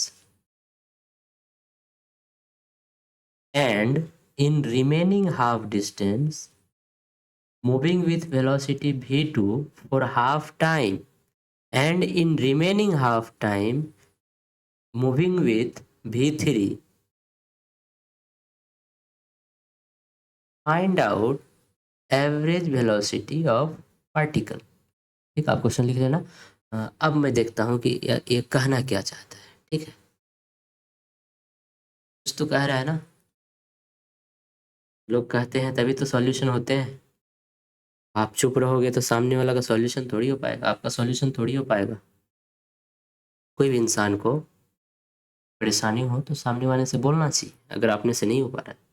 तो वही बात है, question क्या कह रहा है पहले समझते हैं। तो क्या कह रहा है कि एक पार्टिकल है जो मूव कर रहा है v1 से हाफ डिस्टेंस मूव कर लिया वो v1 से। तो मैं पहले तो टोटल डिस्टेंस देख लेता हूँ कि टोटल डिस्टेंस d मान लेता हूँ। क्वेश्चन थोड़ा सा इधर उधर कर रहा है तो इसलिए d मान लेता हूँ, ज़्यादा दिमाग नहीं लगाता हूँ। अब इसका हाफ डिस्टेंस ट्रेवल करता है v1 स्पीड से, v1 वेलोसिटी से। ठीक, अब रिमेनिंग हाफ डिस्टेंस के बारे में बोल रहा है कि moving with velocity v2 for half time and in remaining half time. अच्छा, अगर इस यहाँ से यहाँ तक अगर t है, देखिए देखिए क्वेश्चन बड़ा मस्त है। यहाँ से यहाँ तक अगर टाइम t लेता है वो, तो इसका हाफ टाइम में, इसका हाफ टाइम के लिए ये v2 वेलोसिटी, हाँ वेलोसिटी ट्रेवल कर रहा है, और हाफ टाइम जो है ट्रेवल कर रहा है v3 से। देखो देखो, समझ में आ रहा है। तो हाफ टाइम की बात कर रहा हूँ। तो यहाँ से यहाँ तक डिस्टेंस की अगर बात करें तो चलिए पहले तो यहाँ पे थोड़ा सा इंडिकेट कर देता। मान लेते हैं ये ए है, ये है बी, और ये है सी, और ये है डी। अगर हम बी सी की बात करें तो बी सी क्या हो जाएगा आपका, v2t/2 ये हो जाएगा। अगर सी डी की बात करें, सी डी ये क्या हो जाएगा, v3t/2। तो B C plus C D B D हो जाएगा। बी डी बराबर क्या हो जाएगा, v2 plus v3 into t/2, और बी डी क्या है, d/2, 2 plus v3 into d/2, है ना। ये वाला यहाँ से यहाँ तक का कैलकुलेशन। ठीक,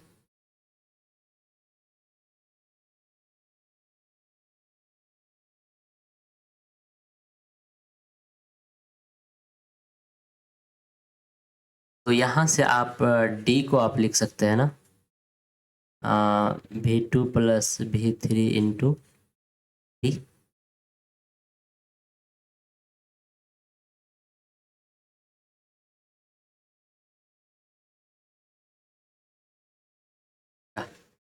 सही है। देखो भाई,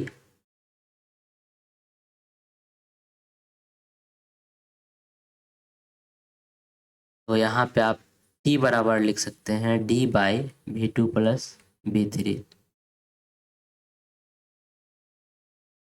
ये सही है क्या, यहाँ से यहाँ तक t था ना, देखो हमने t निकाला, d/v2 प्लस v3 आया। और यहाँ से अगर यहाँ तक अगर t1 मान लेते हैं a से b का, तो t1 आपका आ जाता है, t1 बराबर d/2/v1। t1 बराबर इतना आ गया, t1 आ गया, और आपका ये t आ गया, ये वाला t। हाँ, तो मैं ये वाला कैलकुलेशन अब मिटा दूँ। सबसे पहले सॉल्व, पहले अगला मतलब पहले सॉल्व ही कर लेता हूँ पूरा। अब हमको क्या मांगा था, एवरेज वेलोसिटी, है ना, एवरेज वेलोसिटी। तो एवरेज वेलोसिटी मतलब total displacement upon total time taken, तो टोटल डिस्प्लेसमेंट तो डी है। अब टोटल टाइम टेकन क्या है, T1, तो यहाँ से ए से बी तक हो गया, T1 प्लस टी, बी से डी तक, ठीक। तो D अपॉन T1 क्या है, D/2V1, और T क्या आया यहाँ से, T देखो क्या आया, D/V2 प्लस V3।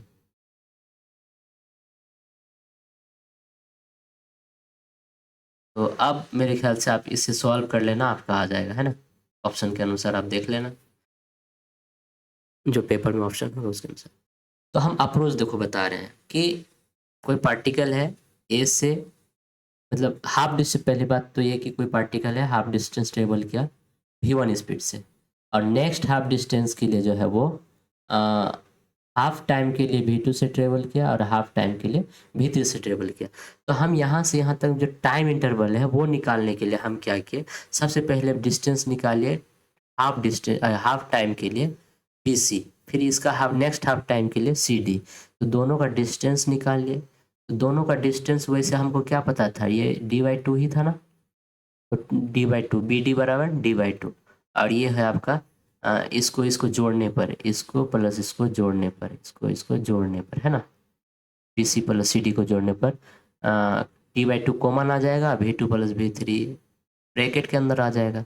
तो BD का वैल्यू ये पुट कर दिया और ये जैसे का वैसे रख दिए। अब फिर इसका जो नेक्स्ट कैलकुलेशन है देखो, यहाँ पे दिखाए हैं, क्योंकि ये 2 तो नीचे नीचे कट जाएगा, तो D बराबर हो गया आपका V2 plus V3 into T, तो T बराबर आ गया D/V2 प्लस V3। अब T का वैल्यू आ गया, क्योंकि देखिए हमको ये मान के चलना, मतलब हमको कैलकुलेशंस कैसे करना है, तो हम क्वेश्चन के अनुसार करेंगे। जैसे एवरेज वेलोसिटी का फॉर्मूला क्या होता है, total distance upon total time. तो ये जो हाफ डिस्टेंस ट्रेवल किया कितने टाइम में, कैपिटल T टाइम में, हम तो ये कैपिटल T निकाल लिया। अब इस हाफ डिस्टेंस का निकालेंगे, इस हाफ डिस्टेंस का निकालेंगे, इस हाफ डिस्टेंस के लिए हम टाइम मान लिए T1। तो T1 बराबर क्या हो गया, यहाँ पे तो हमको ये दोनों डेटा दिया हुआ है, तो T1 बराबर क्या हो जाएगा, डिस्टेंस अपॉन वेलोसिटी, तो D/2/V, तो D/2/V, तो ये आ जाएगा ये। अब ये T1 निकल गया, T निकल गया, अब पुट कर दो एवरेज वेलोसिटी के फॉर्मूला में, ये आपका आ गया। तो आप कैलकुलेट कर लेना, आ जाएगा।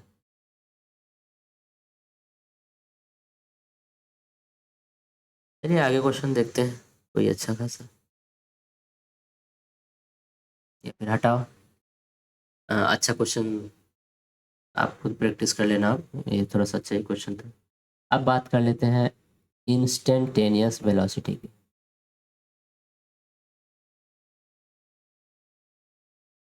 इंस्टेंटेनियस स्पीड की, ठीक, ये वेक्टर ये स्केलर। तो देखिए हमने भी एवरेज पढ़ा था, डिस्प्लेसमेंट अपॉन इंटरवल, लेकिन अगर इसमें लिमिट पुट कर दे तो आ जाएगा भी इंस्टेंटेनियस dx/dt, मतलब differentiation of displacement vector with respect to time. इसी को बोलते हैं the rate of change of position vector. एक second, rate of change of displacement vector नहीं बोल सकते, rate of change of position vector बोलते हैं, क्योंकि चेंज इन पोजिशन वेक्टर होता है displacement, change in position vector is equal to displacement. In position vector को ही हम डिस्प्लेसमेंट वेक्टर बोलते हैं, ठीक है। ये change in position upon change in time, average velocity था। तो इसको बोलते हैं rate of change in position with respect to time is known as instantaneous velocity, ठीक। अब देखिए इंस्टेंटेनियस वेलोसिटी के मोड को ही स्पीड बोलते हैं, इंस्टेंटेनियस वेलोसिटी के मोड को स्पीड बोलते हैं। जैसे ये वेलोसिटी वेक्टर इंस्टेंटेनियस वेलोसिटी, इसका मोड को हम बोलते हैं इंस्टेंटेनियस स्पीड। क्या बोलते हैं, इंस्टेंटेनियस स्पीड। ठीक है। तो मोड ऑफ इंस्टेंटेनियस वेलोसिटी मतलब मॉड्यूलस ऑफ मतलब magnitude of instantaneous velocity is instantaneous speed. तो इंस्टेंटेनियस स्पीड मतलब इंस्टेंटेनियस वेलोसिटी क्या है, dx/dt। ठीक है। अब इंस्टेंटेनियस का मतलब है किसी खास पॉइंट पे मतलब किसी खास टाइम पे उसका वेलोसिटी क्या है, वही है इंस्टेंटेनियस वेलोसिटी।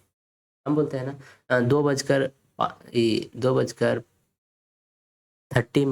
3 सेकेंड इतना मिली सेकेंड में कितना वेलोसिटी है, तो वो है इंस्टेंटेनियस वेलोसिटी का एक तरह से कॉन्सेप्ट। मतलब आप इंस्टेंटेनियस का मतलब समझ गए होंगे मेरे ख्याल से कि इंस्टेंट टाइम पर उसका वेलोसिटी क्या रहा होगा एक खास पॉइंट ऑफ टाइम पे। अच्छा 2:30 इसका क्या मतलब है, इसका क्या मतलब समझते हैं। ये पॉइंट ऑफ टाइम है, ये पॉइंट ऑफ टाइम है। पॉइंट ऑफ टाइम बदलता है ना हर एक सेकेंड, हर मिली सेकेंड में भी। हम इसको बोलते हैं पॉइंट ऑफ टाइम। 2:30 एक पॉइंट ऑफ टाइम है ना। Find out average velocity. आप एक क्वेश्चन लिखो कि find out average velocity from t is equal to 0 to 2 second. 0 से 2 सेकेंड के बीच आपको एवरेज वेलोसिटी निकालना है। ठीक है। As well as find instantaneous velocity at t is equal to 1 second. Question समझ गए। फाइंड आउट एवरेज वेलोसिटी, एक सेकेंड फिर से आप सुन लो कि find out average velocity from t is equal to 0 second to 2 second. As well find instantaneous velocity at t is equal to 1 second if x is equal to 2x square plus 3t is given। क्या है given है, क्या 2t square plus 3t। ठीक है। 2t square एक थोड़ा सा अच्छा से लिख देता हूँ।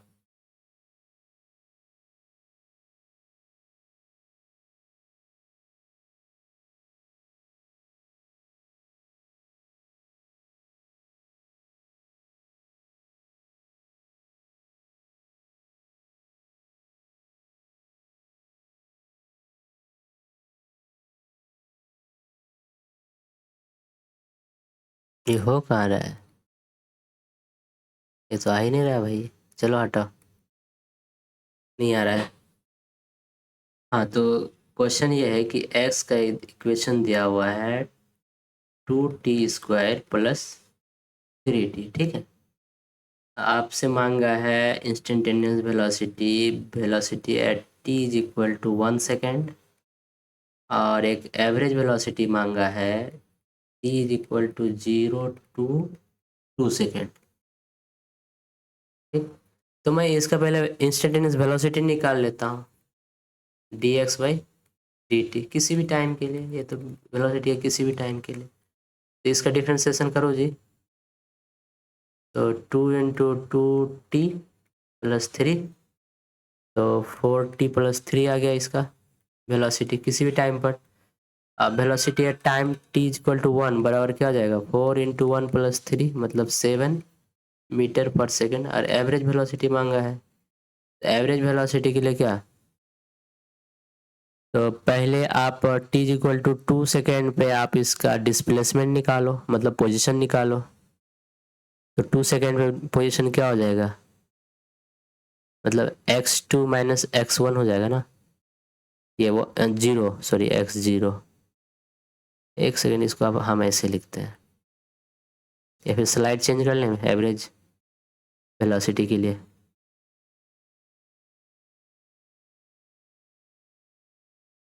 देखिए एवरेज वेलोसिटी निकालना है, तो x final minus x initial upon change in time interval. तो एक्स फाइनल क्या हो जाएगा 2 सेकेंड पर, पोजीशन क्या हो जाएगा इसका 2 सेकेंड पर। 2 सेकेंड पुट करो यहाँ पे, तो 2×2 = 4, 2×8 + 6 = 14। और 0 पर पुट करो, 0 पर तो 0 आ रहा है। ये है एक्स फाइनल और ये है आपका एक्स इनिशियल, है ना। तो 14 - 0, ये हो गया आपका 14 - 0। और टाइम इंटरवल क्या था 2 सेकेंड का, 0 से 2 था तो 2। तो 14/2 बराबर हो गया आपका 7 मीटर पर सेकेंड। दोनों सेम आ गया यार, एवरेज वेलोसिटी और इंस्टेंटेनियस वेलोसिटी दोनों तो सेम ही आ गया। देखिए इंस्टेंटेनियस के लिए dx/dt कर दिए, तो वेलोसिटी ये किसी भी टाइम की, अब यहाँ पे 2 पुट कर दोगे तो वेलोसिटी एट 2 सेकेंड आ जाएगा। 3 पुट कर velocity at third second 3 second आ जाएगा, थर्ड नहीं 3 सेकेंड। तो ये इंस्टेंटेनियस के लिए। लेकिन एवरेज के लिए क्या होता है, तो एवरेज के लिए हमने क्या बताया था, फार्मूला याद करो, एवरेज वेलोसिटी बराबर टोटल डिस्प्लेसमेंट अपन टोटल टाइम टेकन या फिर टाइम इंटरवल। तो टोटल डिस्प्लेसमेंट मतलब चेंज इन पोजीशन वेक्टर, तो चेंज इन पोजीशन मतलब x final minus x initial. ठीक, तो यही फार्मूला है भाई, वही वही रूल है, वही सब कुछ है। बेसिक से बस बस प्रैक्टिस करोगे ना आपका आ जाएगा, हर कुछ आ जाएगा, प्रैक्टिस करते रहो।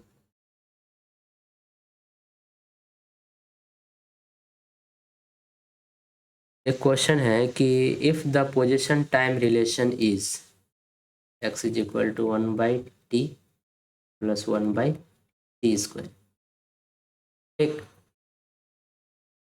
Then find out velocity at t is equal to half second.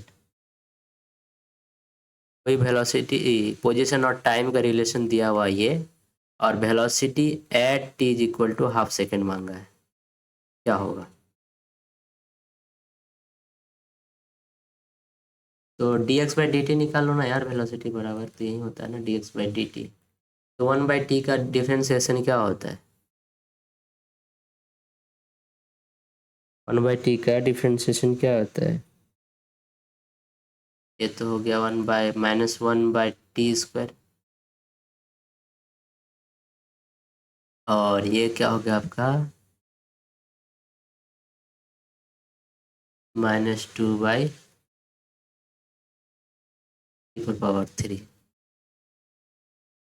है ना। तो वेलोसिटी बराबर क्या आ गया, -1/t² -2/t³ वेलोसिटी का डिफरेंशिएशन का मतलब इसको डिफरेंशिएट किए तो,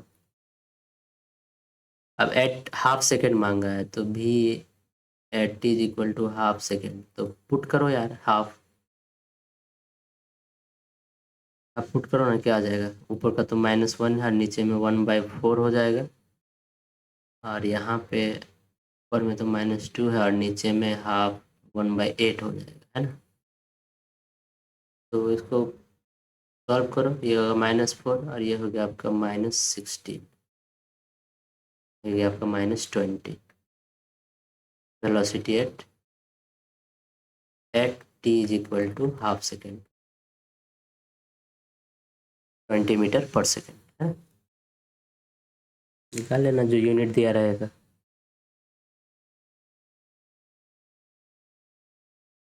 अब कोई अगला क्वेश्चन है कि x is equal to t² है, तो find velocity at t is equal to 1 second आपको निकालना है, निकाल लोगे क्या, तो इसका आपका dx/dt कितना आ जाएगा, dx/dt 2t, velocity is equal to क्या हो गया 2, और t किसके लिए 1 सेकेंड के लिए, तो 2 × 1 बराबर 2 मीटर पर सेकेंड।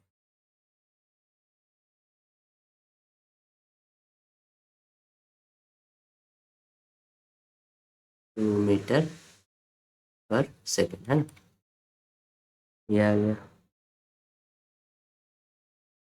तो क्या करना चाहिए, और एक क्वेश्चन वो बता देना चाहिए या फिर आप कर लोगे। चलिए एक अच्छा क्वेश्चन में चलते हैं।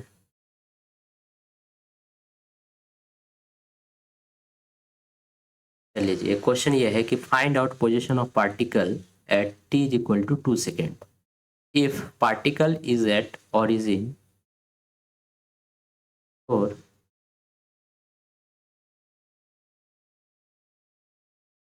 एक सेकेंड फिर से मैं बोल रहा हूँ क्वेश्चन, कि find out position of the particle at t is equal to 2 second if particle is at origin at t is equal to 0 second for v is equal to 2t plus 3t square. देखिए question कुछ ऐसा कर रहा है कि जो velocity का equation है वो है 2t प्लस 3t का स्क्वायर। ठीक, पार्टिकल का पोजीशन मतलब x इज इक्वल टू 0 था at t is equal to 0, मतलब इनिशियली वेलोसिटी पार्टिकल ओरिजिन पर था। पोजीशन मतलब फाइनल निकालना है, final the position of the particle at t is equal to 2 second क्या हो। देखिए यहाँ से हम निकालेंगे तो एक रिलेशन में बता दूं। पहली बात तो ये कि अगर आपको वेलोसिटी निकालना है तो dx/dt होता है। वहीं अगर इसको देखा जाए तो v dt is equal to dx लिख सकते हैं ऐसे। ठीक, इसी रिलेशन से अगर आपको एक्सेलरेशन निकालना हो v के टर्म में तो होता है dv/dt, है ना। और एक एक्सेलरेशन होता है v dv/dx, ये भी होता है। इसी को अगर इलाबोरेट करें तो a dt is equal to dv का इंटीग्रेशन करो तो यहाँ से चेंज इन वेलोसिटी आ जाएगा। ये वाला टर्म आपको याद है ना। चलिए देखिए इसको हम क्या ले सकते हैं, dx/dt is equal to 2t plus 3t square. ठीक, हम इसको मिटा दें, ये सब आपको आता होगा या फिर हम फिर से पढ़ेंगे।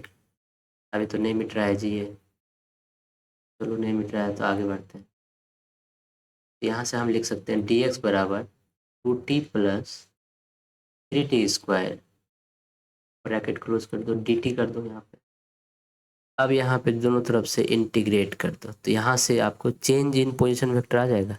तो इनिशियली यहाँ पे t इज इक्वल टू 0 पर ये पोजीशन क्या था, x इज इक्वल टू 0 था। अब t इज इक्वल टू 2 पर हमको देखना है ये पोजीशन मतलब x, है ना, पोजीशन एट 2 सेकेंड, यही x निकालना है। ये देखिए इसको तोड़ो, हमने डिफरेंशिएशन डिफरेंशिएशन डिफरेंट इंटीग्रेशन समझाया था। तो इसका क्या हो जाए dx का इंटीग्रेशन x, तो x का पावर 0 और ये x, है ना। इसका इंटीग्रेशन करो तो हो जाएगा इसका टी स्क्वायर और इसका हो जाएगा टी क्यूब। ये अपर लिमिट 2 और लोअर लिमिट 0। तो 2 नीचे वाला कितना, तो पहले अपर लिमिट पुट करके वैल्यू निकालो तो 2 दूने 4 प्लस 4 दूने 8, है ना, माइनस 0 और ये हो जाएगा आपका x। तो x हो गया आपका 12, तो 12 मीटर। तो यही हो गया at t is equal to 2 second. Question में यही मांगा था।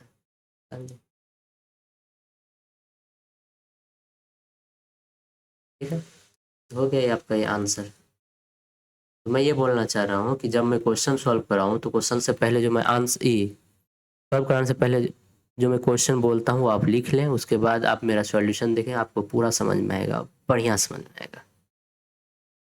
ठीक है,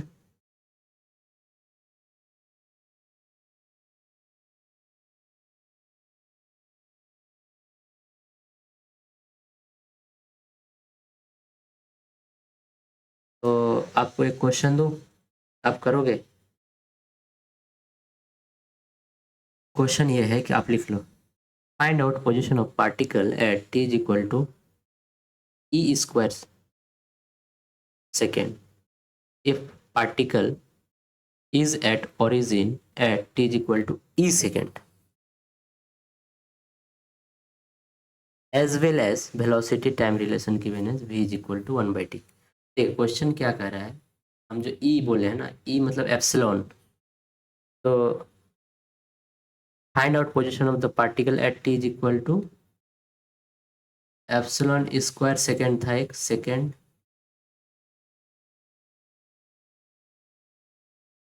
और क्या बोला है, if particle is at origin at मतलब x is equal to 0 at t is equal to e second, और वेलोसिटी टाइम रिलेशन क्या है 1/t, ऐसा। ठीक, तो इस पोजीशन पर आपको क्या निकालना है, position x is equal to what, वही सेम सिचुएशन dx/dt, तो dx बराबर क्या हो जाएगा 1/t dt, इसका इंटीग्रेशन करो। यहाँ पे 0 x इक्वल टू 0 था जब t इज इक्वल टू क्या था e था, और t is equal to e square पे यहाँ पे x निकालना है, तो x बराबर हम डायरेक्ट कर रहे हैं, तो यहाँ पे आप इसको सॉल्व करोगे तो यही आएगा ना x। अब इसको सॉल्व करो तो 1/t का ln t हो जाएगा, और इसका लिमिट क्या हो जाएगा ई स्क्वायर और नीचे e। इसको सॉल्व करो, इसको सॉल्व करो, तो ln ई स्क्वायर पुट करेंगे तो ln ई स्क्वायर मतलब ln मतलब log ई बेस ई, और यहाँ पे थोड़ा सा इसको डिटेल में बता देते हैं, आप थोड़ा कंफ्यूज हो जाओ। तो देखिए मैं ऊपर फिर से लाइट चेंज नहीं करूँ,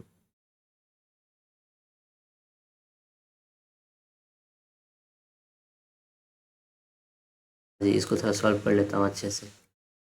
ठीक, देखिए इसको क्या, इसको सॉल्व करेंगे तो x तो आएगा, आप तो समझ गए। अब राइट राइट टर्म को देखो, ई से ई स्क्वायर है ना, तो 1/t का डिफरेंशिएशन क्या होता है ln t, integration ln t, क्या हो गया लोअर लिमिट e है और अपर लिमिट ई स्क्वायर है।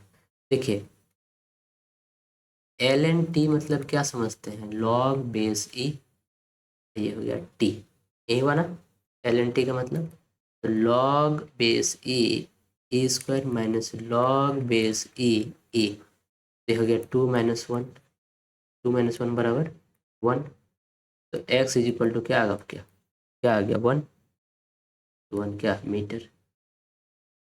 ये वाला क्वेश्चन भी आपका हो गया, ठीक है।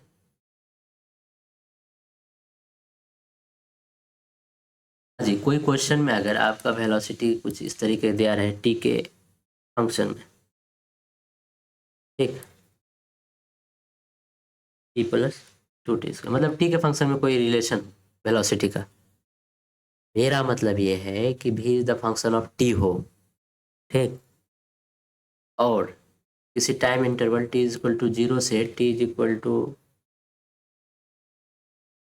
2 सेकेंड, मतलब किसी टाइम इंटरवल पे आपको बोले कि एवरेज वेलोसिटी निकालो, टाइम इंटरवल दिया रहे और वेलोसिटी किसके फंक्शन में हो टी के फंक्शन में, तो एवरेज वेलोसिटी बराबर होता है वी डी टी का इंटीग्रेशन बाय डी टी का इंटीग्रेशन। ये वाला फॉर्मूला आपको आता होगा, तो यहाँ से मतलब कोई टाइम का फंक्शन में हो, v is the function of time में हो, और किसी इंटरवल पे मांगे, तो यहाँ पे तो डी टी क्या है 1, इंटीग्रेशन डी टी मतलब पहले वी डी टी निकालो, तो t + 2t² का इंटीग्रेशन ये, और डी टी का तो टी होता है, तो टी का और लोअर लिमिट क्या है 0, अपर लिमिट क्या है 2, ऊपर भी यही है 0 2, तो पहले तो इसको डिफ्रेंशिएट इंटीग्रेट करो तो हो गया t²/2 + 2/3t³ 0 से 2/2, नीचे डायरेक्ट कर दिए यार, आपको ही सब आता ही होगा। ऊपर देखो 2 × 4/2, तो 2 + 4 × 8 16/3/2, देखो यार 22/3 × 2 मतलब 22/6 आ रहा है, 22/6 आप सॉल्व कर लेना यार, और ये आंसर मेरे ख्याल से सही है, हाँ सही है। इस टाइप का मतलब मेन मकसद मेरा ये बताना था कि average velocity v d t upon d t का इंटीग्रेशन होता है, ठीक है। तो चलिए आज यहीं तक रहने देते हैं, थैंक यू सो मच, आप आओ और पढ़ो खूब खूब, ध्यान रहे मैं फिर से बोल रहा हूँ, ये एक रिवीजन क्लास है, रिवीजन क्लास है।